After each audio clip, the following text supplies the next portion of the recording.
Welcome back to the Music in Our Homeschool podcast. I'm so excited to have my good friend, Kathryn Brunner, with me today. She is a fellow music educator and homeschool mom, and I'm your host, Gena Mayo. One thing that Kathryn and I have in common is that we are both early childhood music and movement education certified with Music Garden.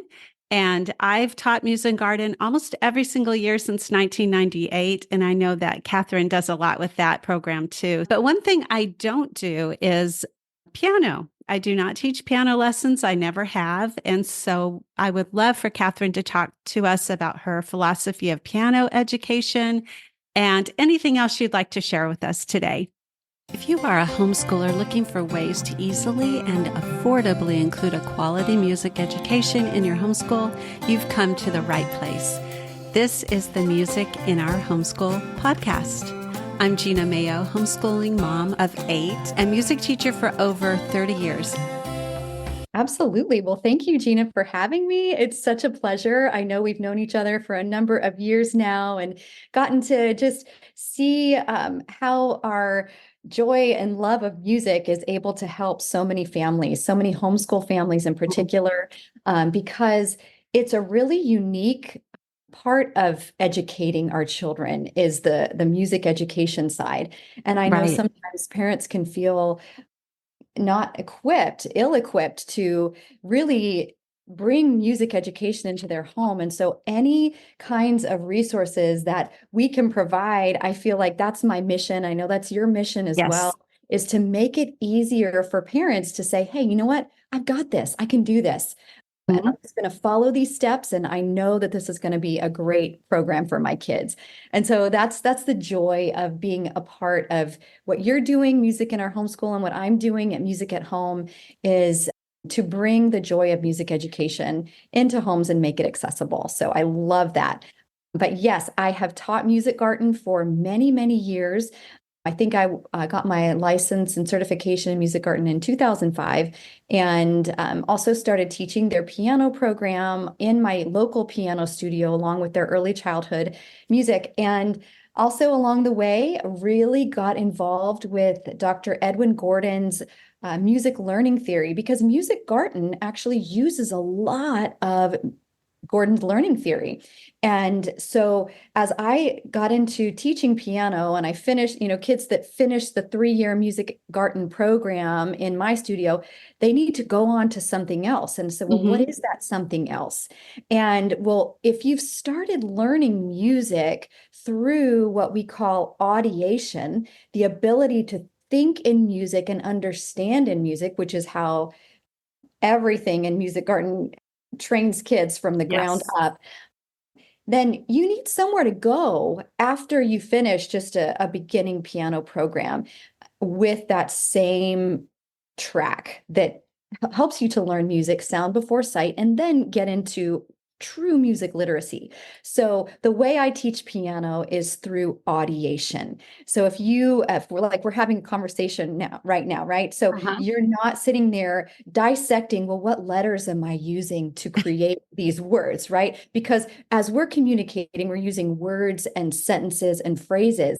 And as we help our children think musically, we can't be focused in on single notes and single rhythmic values all the time. Otherwise, kids get stuck figuring out, well, how do I put all these pieces together? Mhm. Similar to, trying to decode what we're saying in individual letters. And so music learning theory and an audiation-based piano method really helps students hear rhythm patterns, hear tonal patterns that identify certain pieces of music. And Mhm. that's what makes the music come alive to us. It's not the individual notes of the music, but it's the patterns. So it's Yes. pattern-based instruction.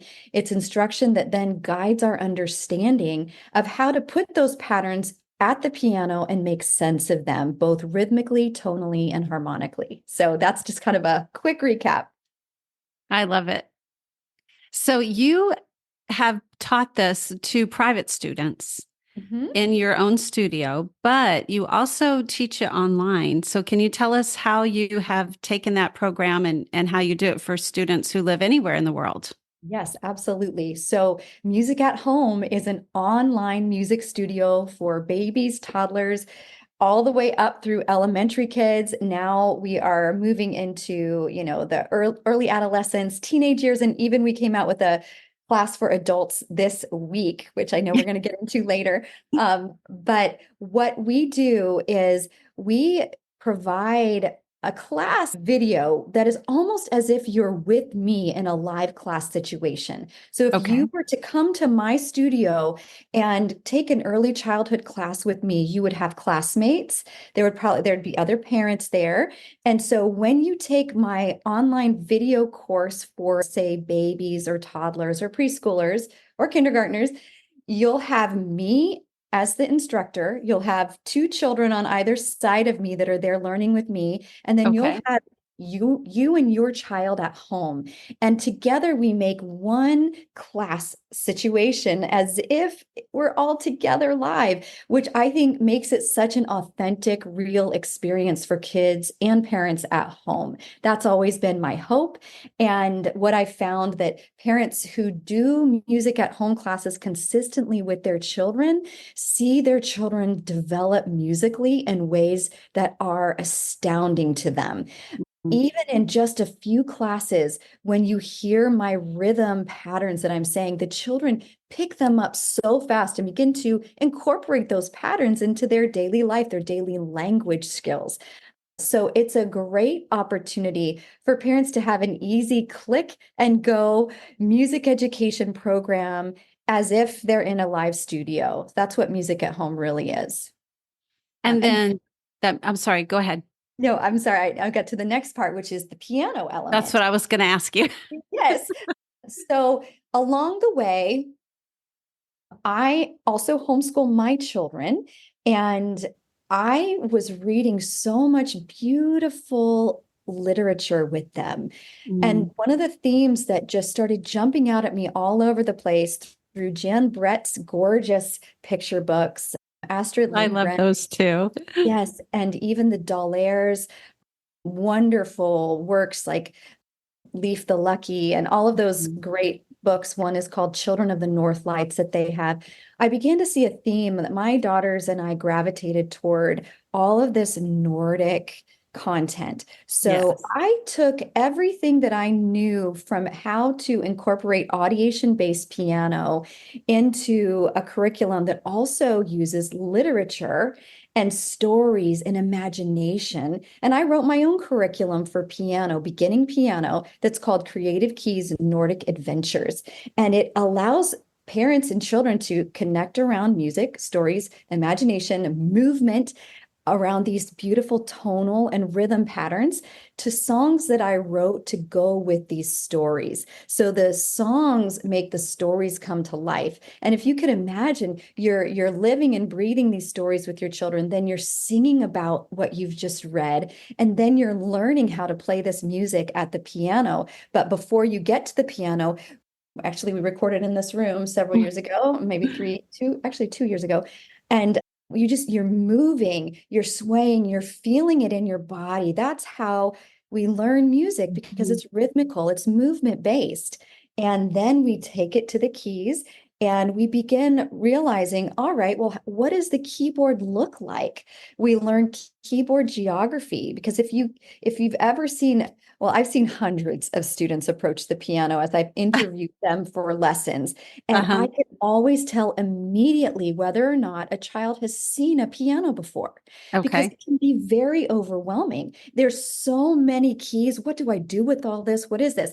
But the students that have a piano in their home, they will, in my interview, be ready to go with me because they've had a chance to explore. Oh, I see. There's some different things going on here. There are some black keys, some white keys, and they make different sounds. And I know that these ones over here sound a certain way, and these they may not know to say this is low and high or middle. But then as they learn about the keyboard geography, it begins to make sense. And they can play simple songs right away. And not only that, in my program, they can begin to compose their own music instantly because of the pattern vocabulary that we're developing.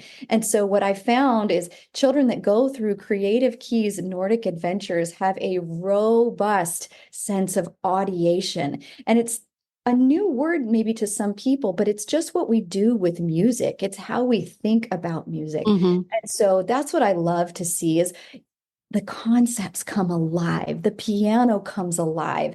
And it's because our minds are also developed and made by God to enjoy stories. And when you can bring stories and music together, and then you put it with something that's kind of tricky and complex to learn, then you have a beautiful combination that even when it's hard, you want to stick with it because that imaginative element is there. And that's what I find undergirding my type of instruction. I love that imaginative element for young children. It changes everything about their desire to learn and stick with it when it's hard. So that's what Creative Keys Nordic Adventures is. It also comes with 2 practice books. So you have two tangible resources. Each one is 100 pages, but don't be intimidated. It has daily practice steps where you follow step by step by step. What do I do? And if you can't get through all the daily practice steps in one day, that's totally fine. You just pick up where you left off. A lot of us in homeschooling like the loop scheduling. It's like, okay, well, what's next? And you just kind of keep working through it. And you don't have to go at anyone else's pace but your own pace. And I think that's the beauty of a type of program like this. We're empowering parents to involve their children in music education on their own schedule in a way that works for them at their own pace. So what ages is Creative Keys written for?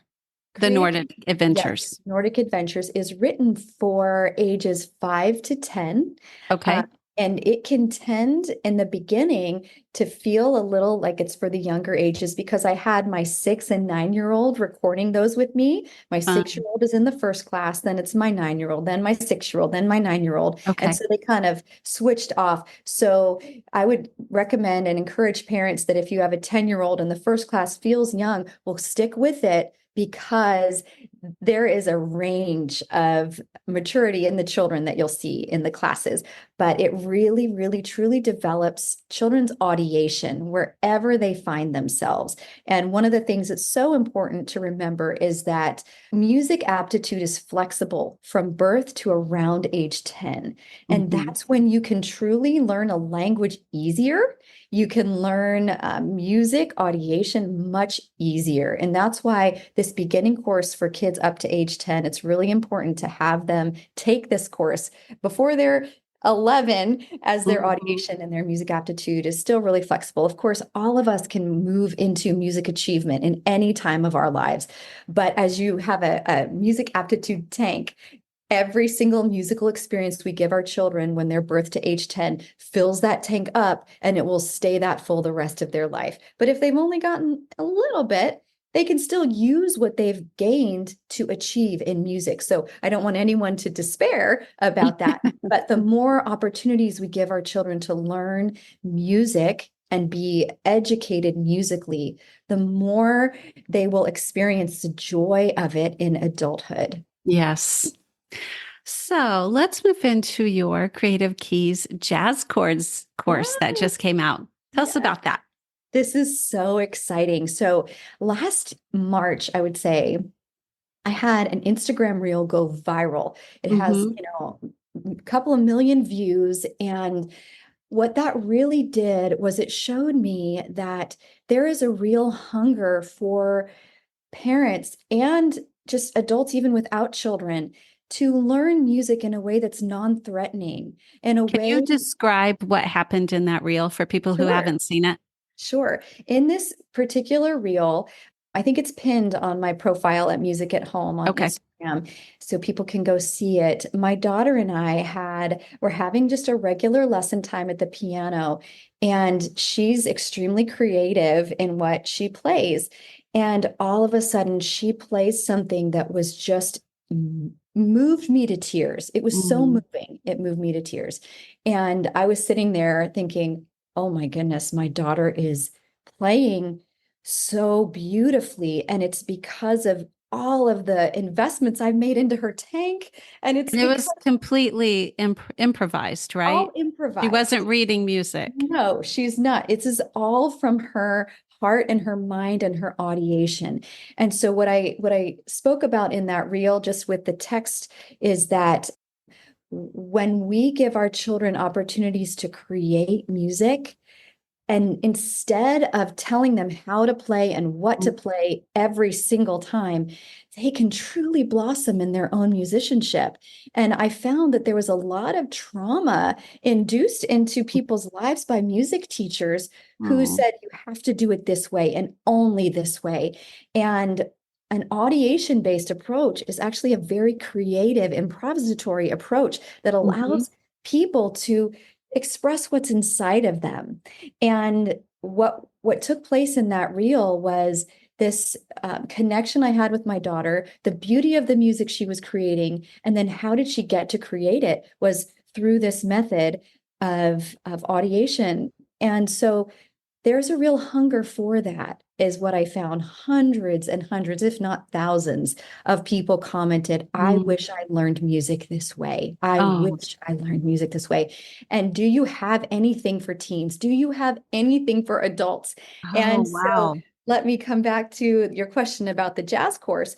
Uh-huh. So Asa Nero is the instructor in the jazz course. He was my student at age 4, 18 years ago, walked into my studio, an incredibly gifted musician. He learned through my audiation-based method, and he has gone on to study at the University of North Texas, earn his bachelor's of music and jazz percussion, and now he's in his master's degree for jazz composition.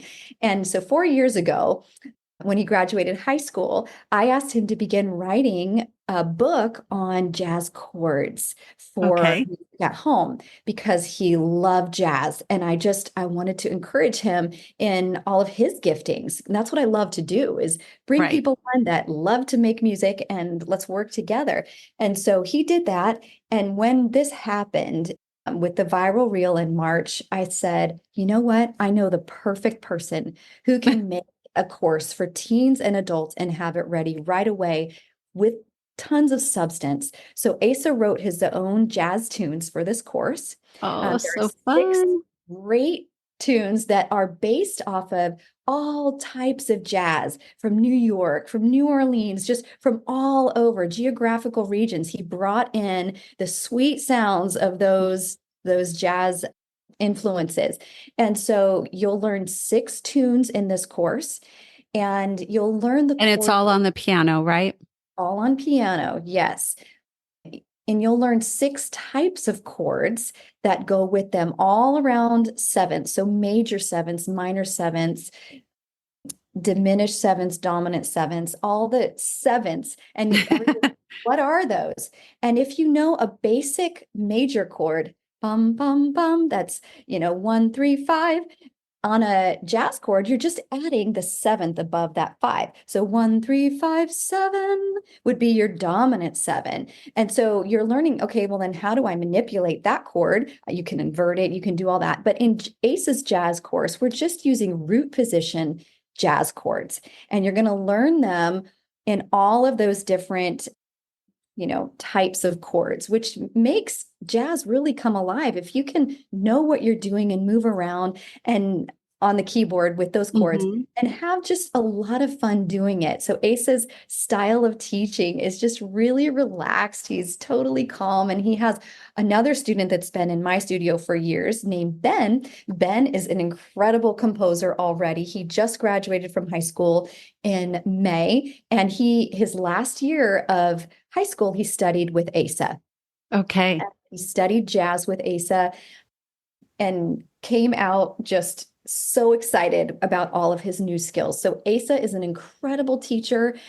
If the neat thing about this course is it keeps on giving, right? So any class that you take, if you were to take a live lesson with Asa, for example, and just to talk about the cost of it for a second, a live course, you're paying, depending on where you are in the country. If you were taking a live lesson in my studio, I didn't really quite do the math ahead of time, but it's probably about, $50 for a 30-minute lesson is kind of the Hmm. going rate in around Northern Virginia where I live. But in Asa's course, if you break it all down, if people get it while it's on sale, it's even less, but it comes out to about $18 a class if you don't buy it on sale. If you buy it on sale, it's even less than that. So you have access to 6 classes at $18 a class for an entire year. And then a book that comes with the course as well to exactly show you where to put your hands on the piano, how to read lead sheets and things like that. So it's extremely affordable, which is my heart for music education, is to make it as affordable as possible, as doable as possible, and also as fun as possible. Yes. Oh, I love that. So I can't wait to dive into it myself. I haven't had a chance yet, but I want to. I know how to play the piano, but I've never done much with improvisation or jazz. So that sounds so exciting to Oh, I'm me. so glad. Well, as we're wrapping up here today, is there anything else you'd like to share? And then please tell everyone where they can find you online. Yes, absolutely. So I would just say to parents of small children, involve them in as many musical experiences as possible. Mhm. Music education is powerful, and what children can learn academically through the creative pathways that are made through music education is off the charts. So if Mhm. you have a musical child, put the songs they love on repeat, because Yeah. what's happening is you're like drawing with a pencil across a brain pathway. Every time they hear that same song again and again, that pathway gets stronger and stronger and stronger. Mhm. And they're, whether you can't see what's going on in their minds, but they're making musical connections, whether consciously, unconsciously, or subconsciously.